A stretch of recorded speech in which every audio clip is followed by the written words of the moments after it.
The news comes on the same day that Mr. Trump went face-to-face with the New York Times over how the paper is covering and has been covering the president-elect and his new administration. For more on that, we go to Fox News Media Buzz host Howie Kurtz. Hey, Howie.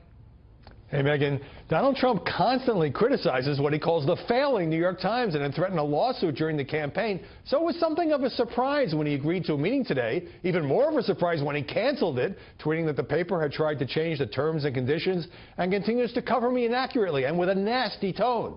The Times says it was Trump who tried to drop the on-the-record portion of the meeting, but within hours it was back on, with publisher Arthur Sulzberger Jr. sitting next to the president-elect at the Manhattan newsroom. And Trump, who had been keeping a low profile, made plenty of news. Trump said he had changed his mind on the use of waterboarding and other forms of torture, deciding it's not effective, after talking with retired General James Mattis, who he's seriously considering to run the Pentagon. Trump dug in against taking action to resolve potential conflicts of interest involving his global real estate empire, refusing to rule out meeting business partners in the White House. And he won't distance himself from his children, who will be running it. If we're up to some people, said Trump, I would never, ever see my daughter Ivanka again. And speaking of family, he said he might tap Ivanka's husband, Jared Kushner, a Jewish developer and campaign advisor with no experience in public office, as a special envoy to the Middle East. Trump saying he'd love to be the one who makes peace between Israel and the Palestinians. Trump even said he has an open mind on climate change, which he has called a concept invented by the Chinese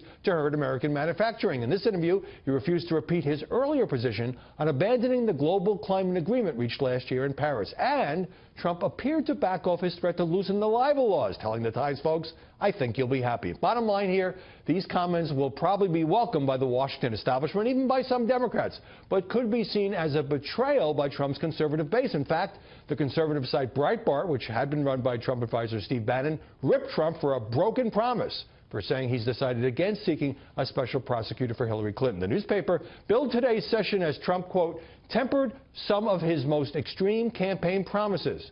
Or maybe he's just moderating his stances, as newly elected presidents sometimes do. Megan? I can't keep up. Howie, thank you.